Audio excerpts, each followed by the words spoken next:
Il ne vous aura pas échappé que les pratiques frauduleuses sur Internet sont de plus en plus nombreuses et de mieux en mieux rodées. Peut-être d'ailleurs en avez-vous déjà fait les frais. Pour mieux aider les internautes à lutter contre ce phénomène, la Task Force nationale de lutte contre les arnaques a publié le 19 juillet dernier un guide de prévention à destination des consommateurs.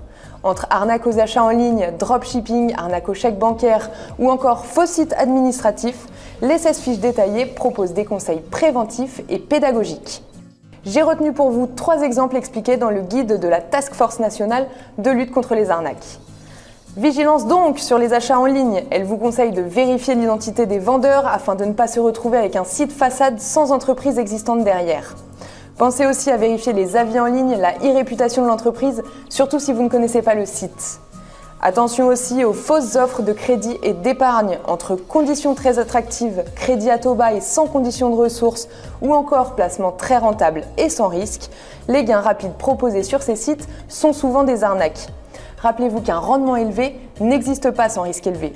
Le phishing en anglais consiste à tromper le consommateur dans le but de l'inciter à fournir des informations personnelles comme ses coordonnées bancaires. Sous forme de mail, d'appels téléphoniques ou de SMS, les arnaqueurs peuvent se faire passer pour votre banque, votre fournisseur d'énergie ou encore votre plateforme préférée de streaming.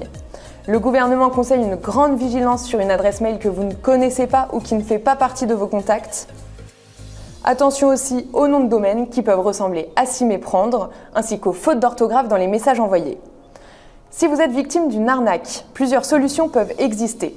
Tout d'abord, n'hésitez pas à contacter Info Escroquerie.